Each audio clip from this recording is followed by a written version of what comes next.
상상력의 천국, 창의력의 산실이라 불리는 MIT 미디어 랩.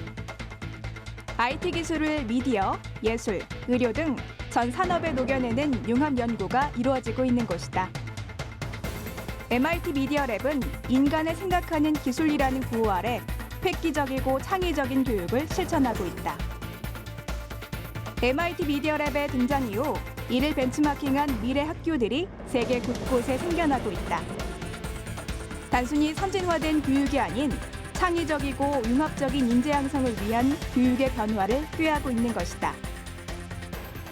학교의 변화, 또 교육의 변화는 이렇게 시대적인 요구입니다. 우리가 살고 있는 시대가 급격하게 변화하고 있기 때문에 또 그 시대를 이끌어갈 사람을 양성하는 학교 또한 변화해야 되는 거죠. 그러기 위해서는 이제 우선 학교의 그 전체적인 문화 자체가 바뀌어야 될 것 같아요. 이제 전통적인 그런 주입식 교육이 아니라 열린 마음으로 학생이 무엇을 원하는지 또 어떻게 학습하는 게 가장 중요하고 효과적인지 다 같이 교사만이 아니라 다 같이 생각해 볼 수 있는 그런 문화가 중요하지 않나라는 생각을 합니다. 선진국을 따라가는 추격자에서 선도자로 도약한 우리나라의 경우 교육의 변화는 더욱 절실하다. 그것이 바로 우리가 세계적인 흐름을 타고 변화된 위치에 맞는 창의적인 교육, 융합적인 연구를 해야 하는 이유이다. 그렇다면 창의 교육의 주체인 학생들은 어떤 변화를 가져야 할까?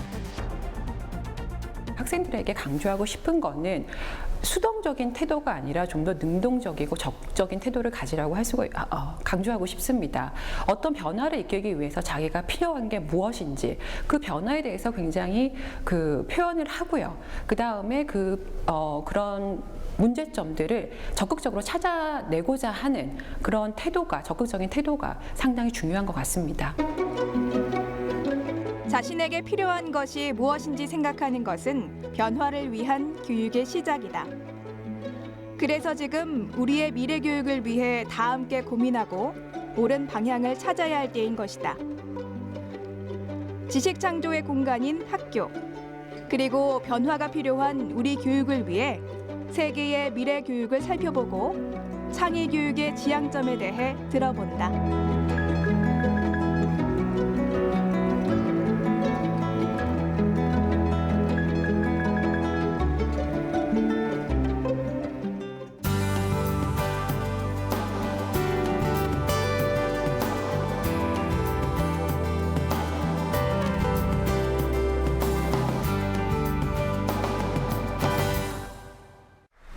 네, 안녕하세요. 반갑습니다. 저는 오늘 미래교육 지식창조의 공간 디자인하기라는 이제 제목으로 강연을 맡게 된 창의 IT 융합공학과의 소유정입니다.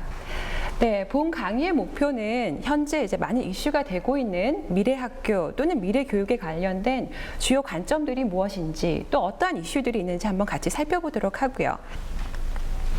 여러분에게 먼저 질문을 던져보도록 할게요. 50년 후에 학교가 존재할까요? 미래의 학교의 모습은 어떠할까요? 사실 학교라는 공간은 이 변화의 속도가 굉장히 느린 공간입니다. 그래서 여러분들이 학교를 졸업한 지 몇 년이 안 됐을 수도 있고요. 몇십 년 전에 학교를 졸업할 수도 있겠지만 그 모습이 많이 변하지는 않았습니다. 많은 사람들이 이제 미래 학교 또는 미래 교육이 어떠할 것이다 라고 많이 예측을 합니다. 예를 들면은 이 학교는 이제 덴마크의 미래 학교입니다. 컬리지라고 되어 있지만 이건 이제 대학교 수준은 아니고요. 한 고등학교 수준이라고 보시면 돼요. 미디어에 이제 특성화된 학교라고 합니다. 덴마크에서 이제 미래 학교 정책을 실시하면서 처음으로 건립한 그런 미래 학교라고 하는데요. 이게 우리가 평소 보던 그런 학교의 모습과는 상당히 다른 걸 볼 수가 있죠. 내부적으로 들어가 보면 굉장히 오픈된 공간, 그리고 학생들이 굉장히 자유롭게 누워있는 학생도 있고요. 그렇게 공부를 하는 모습을 볼 수가 있습니다. 또 다른 학교의 모습을 한번 볼까요? 이 학교 또한 School of the Future, SOF 라는 이름으로 건립된 학교입니다. 이 학교의 배경을 보면은 흑인 학생들 위주가 되다 보니까 전체적으로 이제 학교의 수준이 많이 낮아져 있는 상태였습니다. 그렇기 때문에 이 필라델피아의 학습의 의욕을 점점점 잃어가는 이러한 흑인 학생들을 우리가 어떻게 바꿀 수 있을까라는 이제 취지하에 마이크로소프트와 함께 만든 퓨처스쿨입니다. 또 다른 학교의 모습을 한번 보여드릴게요. 이 학교는 싱가포르에 있는 이제 미래 학교입니다. School of Science and Technology인데요. 이제 개인적으로는 제가 이제 이 학교에서 연구를 진행을 했어요. 그래서 이제 보면은 보시다시피 뭐 학생들이 굉장히 협력적으로 일을 하고 있고요. 그다음에 보통의 교실의 모습과는 상당히 다르죠. 우리 이제 뭐 창의 공간의 모습과도 비슷한데요. 이 학교 같은 경우는 이제 애플에서 서포트를 합니다. 애플에서 이제 퓨처 스쿨을 전 세계적으로 이제 만들고 있는데요. 그런 학교 중에 하나예요. 그래서 학생들이 전부 다 이제 맥북을 하나씩 가지고 있습니다. 그래서 여러분들이 제가 이제 3가지 그림을 보여드렸는데요.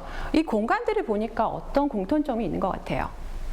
오픈된 공간이 많죠. 그리고 학생들이 좀 행복해 보이기도 하고요. 그렇습니다.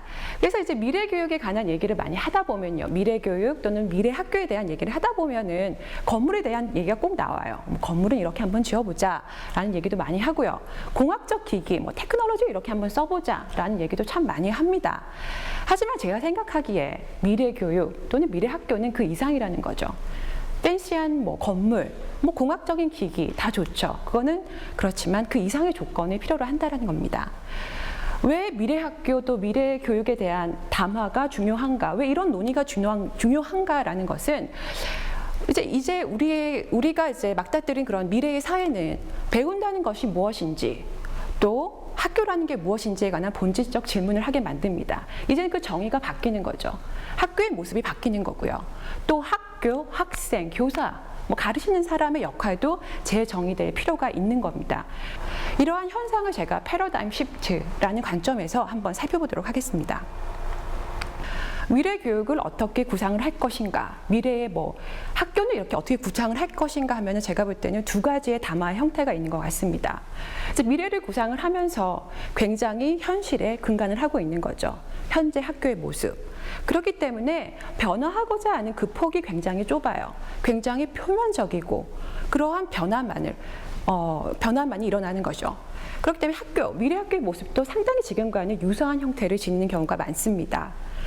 또 다른 담화의 형태는 무엇이냐, 또 다른 관점은 무엇이냐, 굉장히 유토피안적인 사고이죠.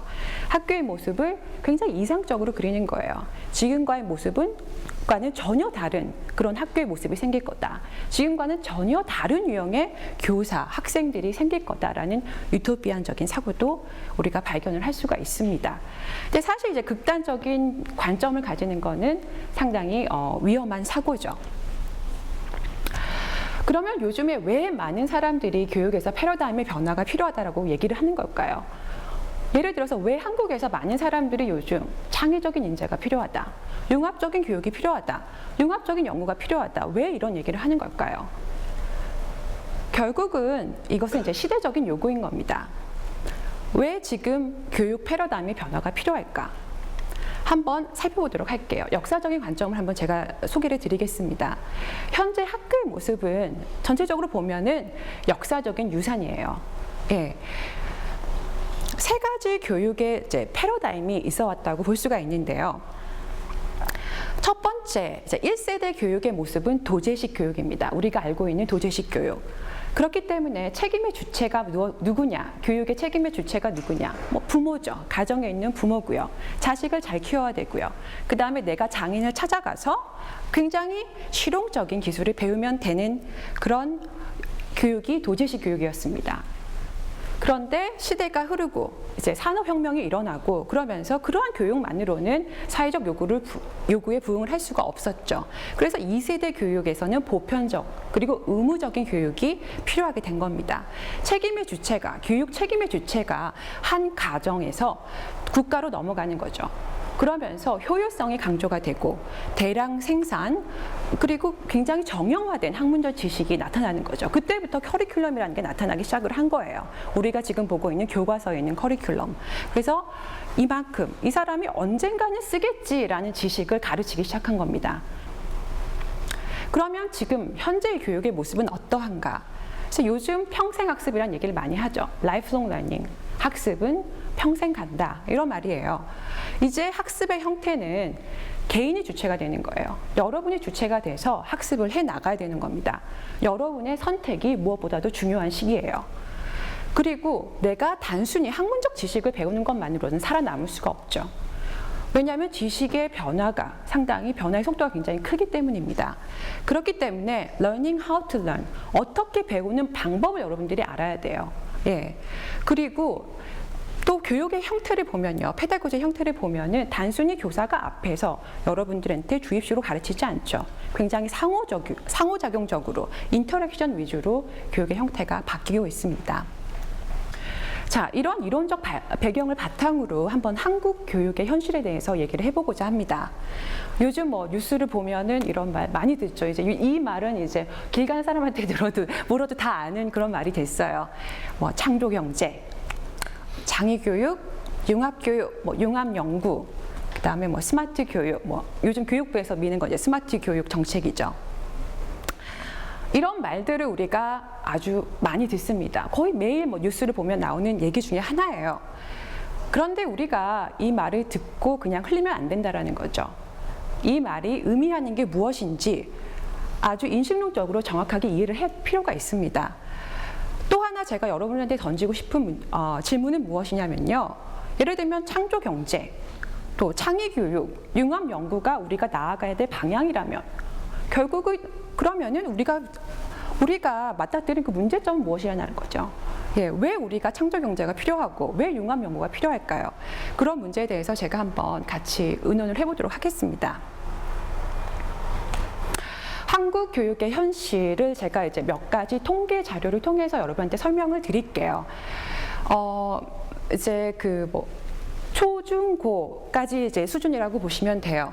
우리나라의 교육 수준은 세계적으로 볼 때 어떻냐, 여러분들? 좋을까요, 나쁠까요? 상당히 좋습니다. 우리나라의 교육의 그 위치는 상당히 좋아요. 그래서 예를 들면은 전 세계적으로 나라의 그 학력을 평가하는 시험이 크게 두 가지가 있어요. 피사라는 그 시험과 팀스라는 시험인데 약간 형태가 다르긴 한데 예를 들면 피사 같은 경우는 이제 15세 학생을 대상으로 전 국가는 아니고요. OECD 국가와 뭐 비회원국까지 해서 한 50에서 60개국 정도가 이제 참여를 하고 있고요. 그래서 이제 최근에 발표된 OECD 아마 이제 한 달 전인가 발표된 걸로 알고 있어요. 거기에 나온 이제 그 랭킹을 제가 한번 살펴봤습니다. 1위는 이제 수학의 1위는 이제 상하이 중국 같은 경우는 아무래도 이제 정치적인 문제 때문에 상하이 중국, 홍콩 중국, 이제 마카오 중국으로 나눠서 이제 들어가고 있거든요. 보면은 이제 수학에서 1위는 중국이고요. 읽기도 중국이고 과학도 중국이네요. 중국이 상위권을 유지를 하고 있고요. 그 다음에 한국을 볼까요? 한국의 랭킹이 어때요? 수학이 5위, 읽기가 5위, 과학이 뭐 조금 못해서 7위인데요. 사실 뭐 60개국 정도가 참여하기 때문에 5위, 7위면 상당히 잘한 거죠.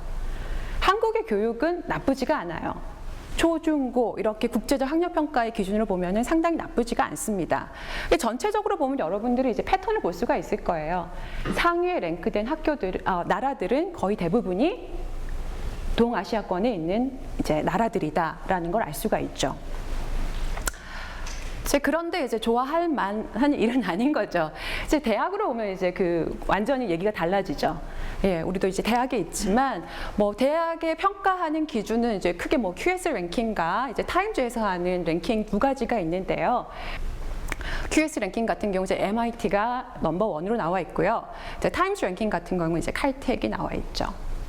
미국과 영국 대학이 대부분 이제 10위권 안에 들어있는 걸 볼 수 있을 텐데요. 사실 이제 QS 랭킹이나 뭐 타임스 랭킹을 또 맹신할 수는 없어요. 이 두 조사 기관이 전부 다 이제 영국에 기반을 하고 있거든요. 그래서 이제 일각에서는 영국 대학의 랭킹이 너무 이제 상위 평가된 게 아닌가라는 얘기도 많이 하고 있고요. 평가 기준을 자세히 살펴보면은 아시아권 나라가 점수가 낮을 수밖에 없어요. 왜냐하면은 역사가 깊어야 되거든요. 역사가 깊어야지 그만큼 아웃풋이 나올 수 있기 때문이죠. 그 다음에 국제화도 상당히 중요한 요소인데 대부분의 아시아권 대학들이 국제화에서는 낮은 점수를 받고 있죠.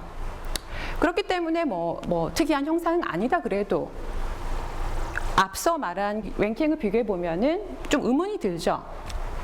왜 한국뿐만 아니라 많은 아시아권 나라들이 국제학력평가에서는 상당히 좋은 그런 우수한 성적을 내지만 대학 교육에서는 왜 그렇지 못한가? 라는 질문을 하게 됩니다. 제가 여기서 말하고 싶은 거는 단순히 뭐 숫자나 랭킹에 관한 문제가 아니에요. 그 뒤에 숨겨진 우리나라 교육의 현실이 있다라는 겁니다. 그 현실을 제가 이제 패러독스나 패러다임의 현상으로 한번 설명을 해보겠습니다. 우리나라 학생의 경우 이제 첫 번째 이유는 뭐냐면은 잘한다 그리고 좋아한다의 차이가 상당히 크다라는 거예요. 우리나라 학생을 살펴보면요. 수학은 예를 들면 이제 제가 아까 말씀드렸던 국제학력평가의 또 다른 유형인데요. 팀스에서 이제 2011년에 나온 이제 점수입니다. 수학 점수가 상당히 높죠. 그런데 100%의 학생들 중 단 3%만이 수학에 자신감이 있다라고 얘기를 했어요. 그 다음에 100%의 학생들 중 14%의 학생만이 수학이 가치 있는 학문이라고 얘기를 했습니다. 여기서 보면은 학생들이 수학은 잘하지만 수학에 자신감도 없고 또 수학이 가치 있다고 생각하지 않는다라는 거죠. 예, 여기서 잘한다와 좋아한다 사이에 불일치성이 발견되는 거예요. 반면에 미국이나 영국을 한번 볼까요? 대학 랭킹 순위가 굉장히 높았던 미국 학생들은 이제 509점이에요. 수학 점수가 우리나라보다 거의 100점 이하입니다. 하지만 24% 거의 4분의 1의 학생이 수학에 자신감이 있다고 얘기를 했고요. 50% 과반수가 수학이 가치 있는 학문이라고 얘기를 했어요. 비슷한 유형이 영국에서도 발견이 됩니다. 이 학생들은 수학은 못하지만 굉장히 수학이 가치 있는 학문이고 나 수학에 자신 있어 라고 얘기를 하는 거죠. 예. 왜 이런 현상이 일어났냐? 제가 이제 교육 패러다임의 차이에 대해서 한번 얘기를 해볼게요. 전반적으로 보면은 두 가지 패러다임이 있다라고 얘기를 합니다. 각 나라마다 그 나라를 굉장히 지배하고 통제하는 그런 교육의 패러다임이 있어요. 첫 번째 패러다임은 Employee Oriented 패러다임이에요. 예. 이거를 저는 이제 고용될 사람을 생산하는 교육이라고 번역을 했는데요. 반대로 또 어떤 패러다임이 있느냐? Entrepreneur Oriented, 고용할 사람을 기르는 그런 교육이 있다라는 거죠. 두 가지 교육 패러다임이 상당히 다른 거를 볼 수 있어요.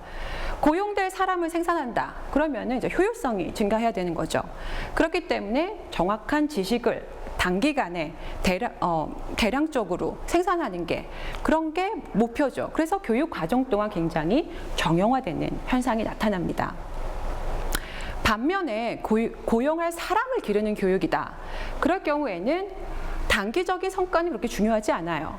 그렇기 때문에 개인의 탤런트, 창의성, 다양성들을 상당히 강조하는 그러한 교육의 형태가 일어나게 되는 거죠.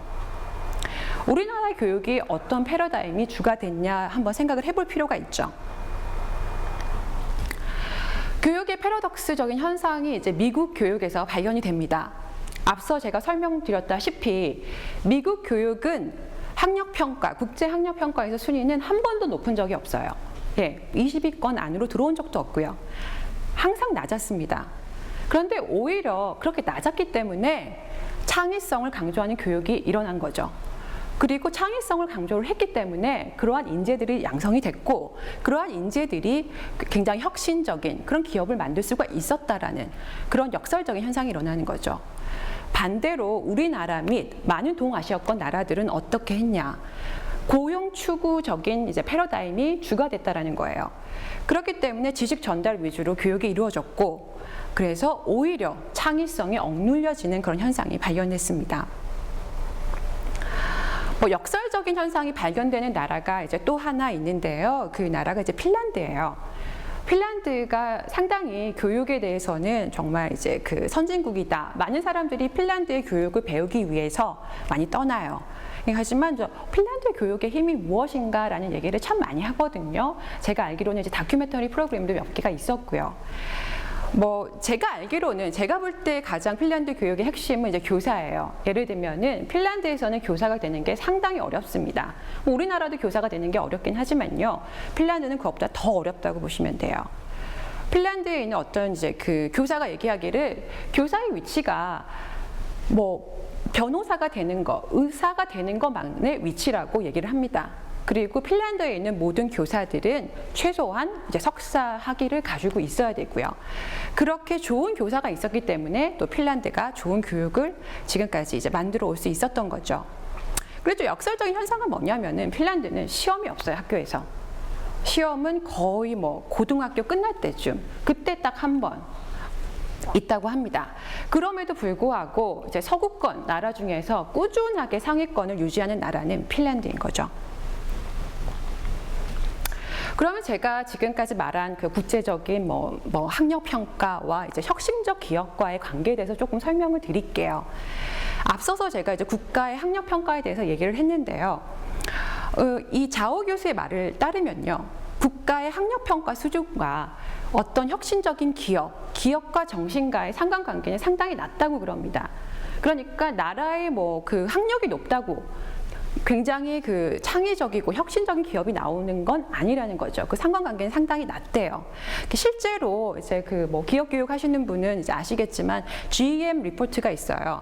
이제 해마다 발견되는 이제 글로벌 엔터프레너십 모니터 이제 리포트가 있는데요. 여기를 이제 이 리포트를 살펴보면 한국은 한 번도 높은 순위를 기록한 적이 없어요.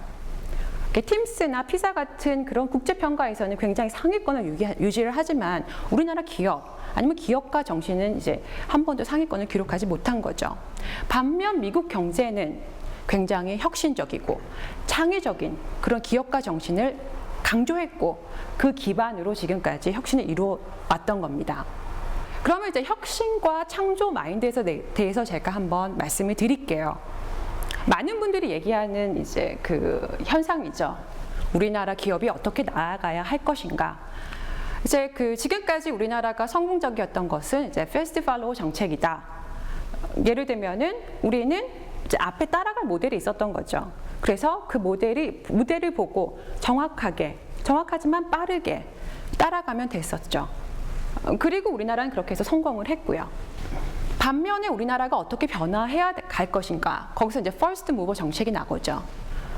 이제는 우리가 문제를 찾아내야 되는 거죠. 왜냐하면 우리가 이제 어느 순간 앞에 서버렸으니까 더 이상 따라갈 모델이 없어졌어요. 그렇기 때문에 우리가 문제를 찾아내야 되고 우리가 혁신을 만들어야 되는 그런 위치에 어느새 와버린 겁니다.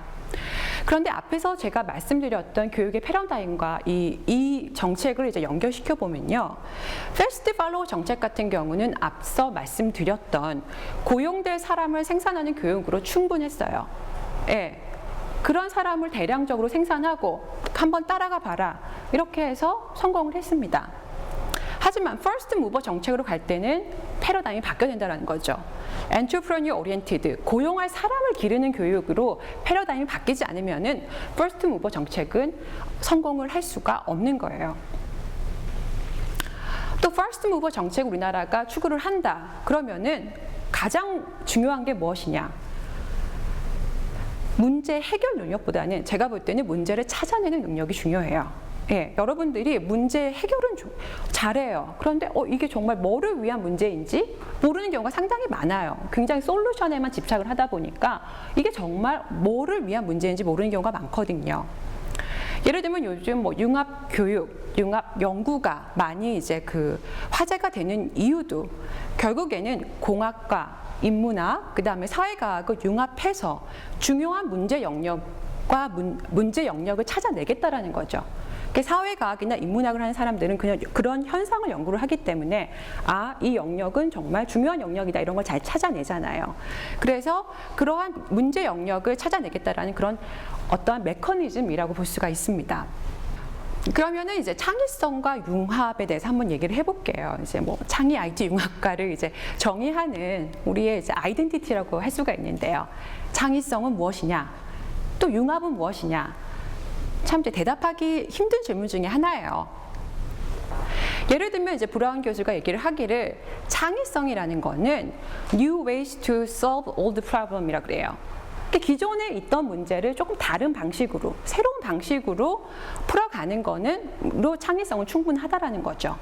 네. 그러면 이제 창의를 우리가 뭐 어떻게 정의를 할 수 있을까요? 첫 번째 제가 말씀드리고 싶은 거는 창의는 개인의 인텔리전스는 아니라는 거예요. 상관관계는 굉장히 낮습니다. 뭐 심리학자들이 지금까지 얘기를 해왔고요. 창의적인 사람이 뭐 지식이 지능이 높다 이건 결코 아니라는 거예요. 창의성은 굉장히 다양한 성격을 지니고 있어요. 그렇기 때문에 이것을 측정하기는 더더욱 어렵습니다. 이제 이거에만 평생을 이제 연구하는 분들도 계시거든요. 옛날 문헌을 하나 소개를 시켜드릴게요. 이 문리 교수라는 분이 창의에는 4가지 측면이 있다라고 얘기를 하셨어요. Creative person, creative product, creative process, and creative environment. 창의적인 사람이 있을 수가 있고요. 창의적인 결과물, 창의적인 과정, 창의적인 환경이 있다고 얘기를 합니다. 지금까지는 창의적인 사람 또는 창의적인 결과물에 많은 포커스가 있었어요. 어떻게 이 사람이 창의적인가? 이 결과물이 정말 창의적인가? 이거에 포커스가 있었는데요. 지금부터 중요한 거는 창의적인 과정이에요. 어떤 문제를 풀어감에 있어서 이 사람이 정말 창의적인 과정을 통해서 풀어가는가? 그 다음에 창의적인 환경 또한 중요합니다. 이 사람이 정말 창의적인 환경에 있는가? 예, 여기서 이제 환경이라는 거는 물리적 환경만을 의미하지는 않아요. 굉장히 무형적인 그러한 상황, 그러한 문화 또한 창의적 환경에 들어가는 겁니다. 창의적인 사람들은 어떠한 특성을 가지고 있을까요? 여러분들 자신이 창의적이라고 생각하나요? 제가 이제 여러 학자들의 주장을 한번 모아봤어요. 창의적 사람이 만들어지는 과정에서 첫 번째 중요한 것은 이제 가정이라 그러죠. 예, 어떠한 가정에서 이 사람이 태어났고 부모가 어떠한 가치관을 가지고 있느냐가 상당히 중요합니다. 그런데 생각을 해보면요, 아이들이 가정에 머무는 시간은 뭐 일정합니다. 어느 순간에는 가정을 벗어나게 되죠. 그렇기 때문에 가정을 넘어섰을 때에 이 아이들이 만나는 동료들, 또래들, 그 다음에 어떠한 사회적 환경에 이 아이가 속해 있느냐가 상당히 중요하다라고 얘기를 합니다. 창의적인 사람은 약간 아동기적의 감정과 행동을 유지를 한대요. 어렸을 때 좋아했던 거 있죠. 어렸을 때 좋아했던 뭐 장난감, 내가 굉장히 좋아했던 어떤 뭐 물체나 그런 주제들에 대해서 그 호기심을 굉장히 장기간 끌고 간다는 거죠. 어떻게 보면 유치한 행동일 수도 있는데 어른이 돼서도 그런 행동을 하더라는 겁니다. 또 다른 얘기를 한번 보면요, 예를 들면 IT 분야를 한번 볼까요? 어떤 사람들이 창의적인 그런 기업을 만들까요? 존 셀리 브라운 교수가 얘기를 하기로는 이제 아마존의 창업자 또는 이제 많은 이제 IT 기술 분야에서 좀 선도적인, 굉장히 혁신적인 기술로 창업을 했던 사람들을 봤더니 정형적인 교육이 있죠. 굉장히 이제 틀에 박힌 교육만을 받아왔던 사람들은 거의 없었대요. 그 사람의 그 히스토리를 봤을 때 언젠가는 굉장히 혁신적인 교육을 경험을 했다라는 거죠. 그 다음에 또 다른 특징이 뭐냐면은 hardship, 굉장히 힘든 환경을 겪어본 사람이었다라는 거예요. 예, 힘든 환경 자체라기보다는요, 이런 환경을 극복하기 위해서 그런 과정에서 어떤 사람들이 그거를 극복하는 과정에서 길러진 적응성과 유연성이 이러한 사람들을 만든 기반이 된 거죠. 그러면 이제 융합에 대한 얘기를 제가 조금 더 해볼까 합니다. 예, 융합도 뭐 다양한 측면들이 있어요. 근데 제가 처음 얘기하고 싶은 거는 융합적인 사고입니다. 앞에 제가 말했던 창의성과 맞닿아 있는 주제예요. 어떤 개인이 창의적인가, 창의적이지 않는가, 이거를 결정짓는 게 제가 볼 때는 이 사람이 정말 융합적인 사고를 하느냐, 안 하느냐의 차이인 것 같아요. 그래서 제가 이름 짓기로는 이제 다각적, 융합적 나선형이라고 얘기를 했는데요. Divergence and Convergence Spiral입니다. Divergent thinking, 굉장히 다각적인 사고를 함과 동시에 융합적인 사고를 할 수 있다는 거죠. 다각적인 사고를 한다는 거는 아주 유니크한 아이디어를 가능한 많이 생성할 수 있는 거죠. 막 이렇게 굉장히 뭐 좋은 아이디어를 많이 생성을 해요. 거기서 그치지 않는 거죠. 예, 거기서 그치지 않고 그거를 컨버전스 합니다. 그래서 그렇기 때문에 그중 최상의 선택, 가장 가능한 시나리오는 이거야 라고 선택을 하는 거죠. 창의적인 사람은 이런 사고의 트레이닝이 굉장히 잘 된 사람이에요. 이 스파이럴이 굉장히 잘 움직이는 사람이 창의적인 사람인 거죠. 융합에 대해서 또 다른 얘기를 해보면 이제 학문의 융합이 있을 거예요. 이제 헨리 젠킨스의 Convergence Culture라는 건데요. 이거는 이제 뭐 학문이라기보다는 미디어에 관한 얘기예요. 융합적인 변화가 가장 빠르게 일어났던 분야가 어디냐면은 그 미디어예요. Convergence 미디어. 예. 미디어가 지금 한 10년간 변한 걸 보면은 상당합니다. 이제 미디어 분야를 보면은요, 굉장히 참여적인 문화로 바뀌었죠. 우리가 막 뉴스 막 제보하고 사람들이 올리는 게 기사화가 되고요. 그 다음에 미디어를 생산하는 사람과 소비자의 경계가 무너지고 있죠. 프로스머라 그러는데요. 생산자와 누가 생산을 하고 누가 소비를 하는지 그 경계가 점점 무너지고 있습니다. 뭐 이러한 융합의 형태가 미디어 분야에서 일어났던 융합의 형태가 다른 분야로도 이제 옮겨갈 수 있고요.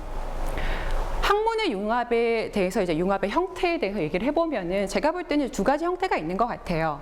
within 형태가 있고 또 across 형태가 있어요. 이제 within 형태라는 거는 굉장히 약간의 소극적인 형태의 융합이죠. 굉장히 내가 하는 학문, 내가 하는 연구에서 그리 많이 벗어나지는 않지만 약간의 유사한 패밀리들이 있을 거예요. 그런 범주 바운더리 안에서 일어나는 융합입니다. 어크로스라는 거는 굉장히 좀 혁신적인 거죠. 굉장히 레디컬한 형태의 융합인 거예요. 그래서 사람들이 전통적으로 생각하지 못했던 그런 범주의 학문과 내가 융합을 한번 시도를 해보는 거죠. 뭐 어떤 형태의 융합이든지 제가 볼 때는 다 융합인 것 같아요. 꼭 어크로스 형태의 융합을 해야지만 융합이라는 건 아니고요. 또한 융합이라는 거는 마인드를 공유하는 거예요. 예, 마인드를 오픈하고 내가 이렇게 해왔던 연구에 대한 마인드를 때로는 포기할 수 있어야 되고요. 그러면서 상대방을 받아들일 수 있는 그러한 마인드의 공유가 필요합니다. 그럼 지금까지 제가 이제 논의했던 것을 바탕으로 창의적인 교육, 그리고 융합적인 교육에 의해서는 무엇이 필요한가에 대해서 한번 얘기를 해볼게요. 제가 처음 강조하고 싶은 거는 지식 창조의 공간입니다. 지식을 창조할 수 있는 그런 공간이라는 건 여기서 물리적인 공간만 얘기하는 건 아니고요. 굉장히 추상적이고 그런 공간도 포함을 하고 있어요. 지식 창조의 공간을 우리가 만들어야 된다는 겁니다. 그러려면 그러기 위해서 무엇이 필요하냐? 저는 이제 세 가지 조건을 제시를 하겠습니다. 첫 번째는 생산적인 실패, 두 번째는 놀이와 상상력, 그리고 마지막 조건은 다양성과 커뮤니티입니다.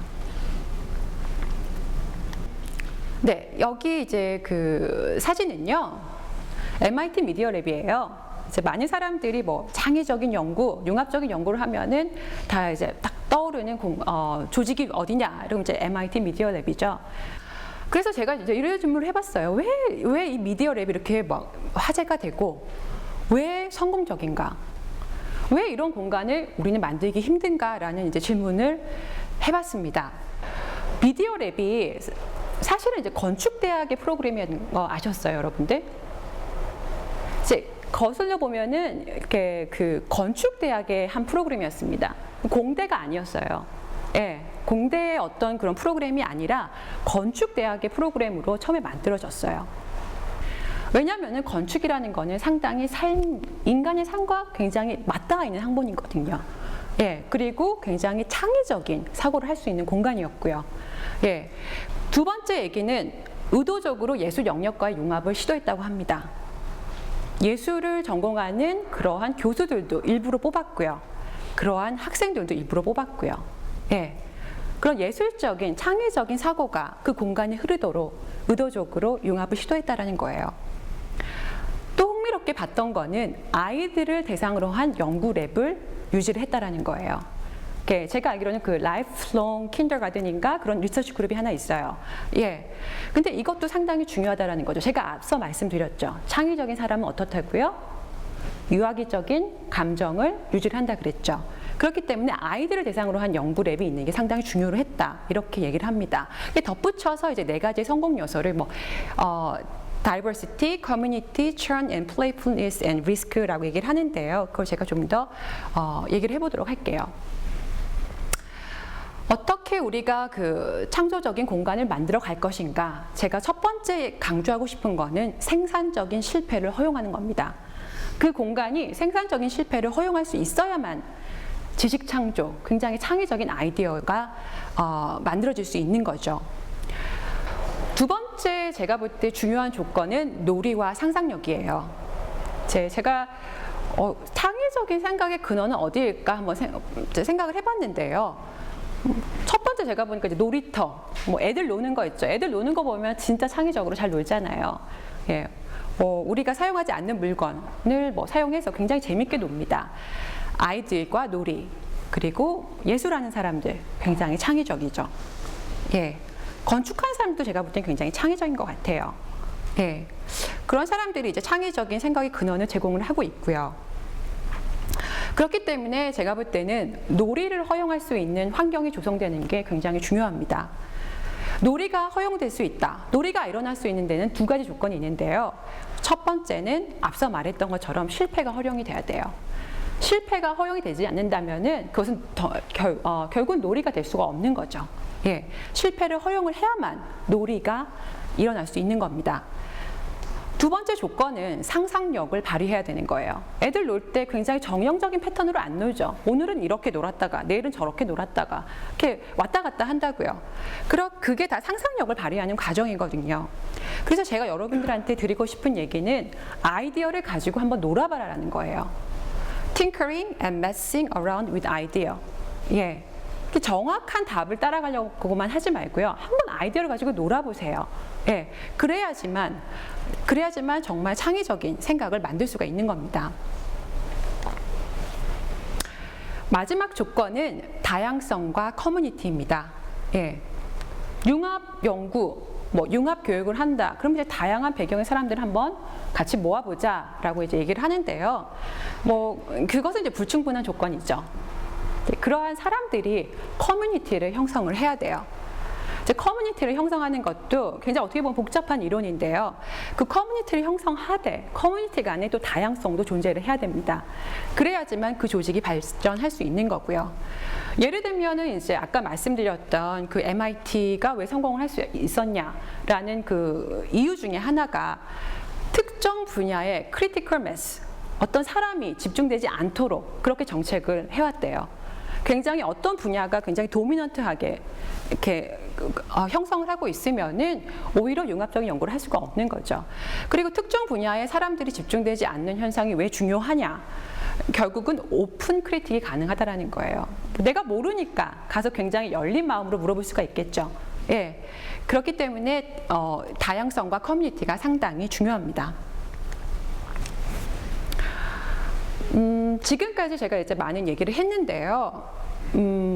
창의성은 이래야 됩니다. 창의교육은 이래야 됩니다. 융합연구는 이래야 됩니다. 라는 얘기를 했지만 상당히 어려운 얘기들이에요. 굉장히 챌린지가 많을 겁니다. 여러분들이 앞으로 이제 학생으로서 공부를 하면서 또 융합적인 연구를 하면서 굉장히 많은 챌린지들을 겪게 될 거예요.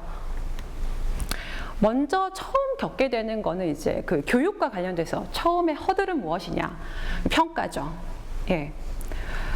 제가 앞서 말씀드린 것처럼 이제 건축, 그래, 그럼 우리 건축과 비슷하게 한번 가르쳐 보자. 그래가지고 이러한 공간을 만들고 오픈 스튜디오식으로 형식으로 이제 수업을 하고 굉장히 그래, 오픈 크리틱 해봐. 이렇게 하죠. 우리도 그렇게 하고 있지만 많은 대학이 그렇게 시도를 했는데 성공한 곳은 그렇게 많이 없습니다. 예. 왜 그럴까요? 결국은 이제 평가의 문제죠. 예. 건축 사무실, 건축 스튜디오에서는 그런 평가가 일어나지 않는데 우리는 결국 이제 랭킹을 따지는 평가가 이루어지기 때문에 학생들이 참여를 그렇게 안 하는 거죠.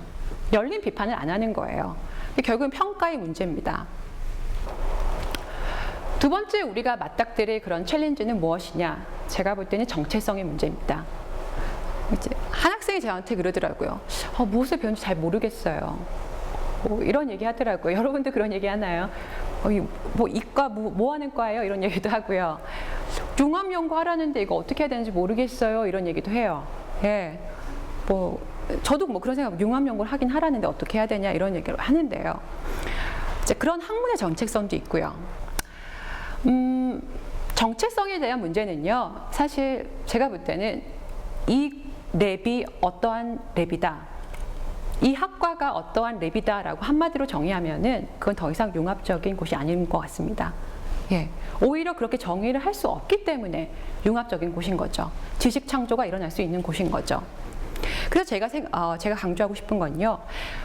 융합 연구를 한다, 융합 교육을 한다 그럴 때 우리 모두 사고 방식에서의 정체성 확립이 더 중요한 것 같습니다. 마지막 슬라이드인 것 같은데요. 앞으로 여러분들이 이제 어떻게 뭐 공부를 하고 어떻게 연구를 해가야 되냐? 제 대답은 이제 하나인 것 같습니다. T 마인드를 가지시라는 건데요. 왜 제가 레터 T를 골랐냐? 그러면요. 융합적인 사고를 위해서는 여러분들이 다각적으로 제가 봐야 된다 그랬죠. 예. 이렇게 다각적인만, 오픈 마인디드를 가지시라는 거예요. 그런데 그것만으로는 충분하지가 않습니다. 예. 이것저것 많이 아는 게 뭐 창의적인 건 아니거든요. 그러되 중심적인 거는 하나 있어야 된다는 거예요. 그리고 여러분의 중심이 무엇인지를 한번 깊게 생각을 해보세요. 네, 이상이었습니다. 감사합니다.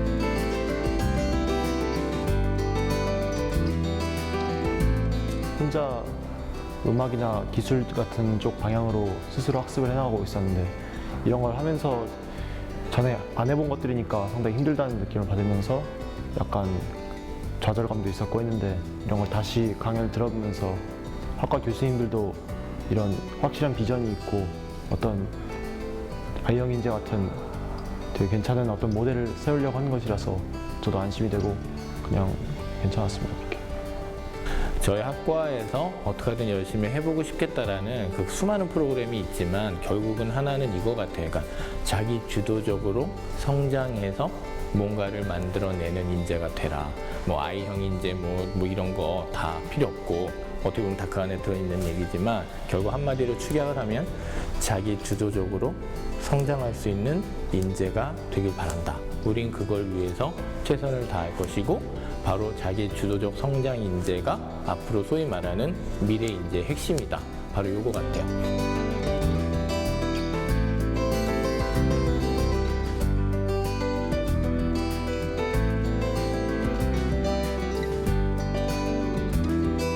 제가 강의에서 말씀드린 것과 같이요. 우선은 이제 그 학교를 하나의 커뮤니티로 봐야 될 것 같아요. 이제 학교가 단순히 이제 교사 또는 이제 학생과의 굉장히 일방적인 관계가 아니라 같이 사고하고 또 같이 그 이제 문제에 대한 대답을 같이 찾아갈 수 있는 그런 커뮤니티 공간이 되어야 될 것 같습니다.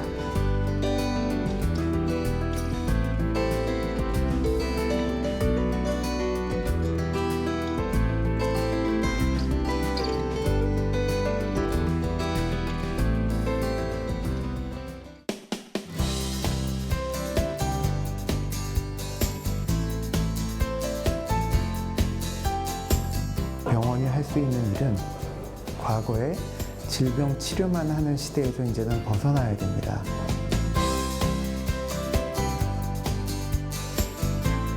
기술 개발 측면에서 혁신 기술이 필요합니다. 그래서 이 부분을 향후에 집중 투자를 해서 새로운 산업으로 육성할 계획을 갖고 있고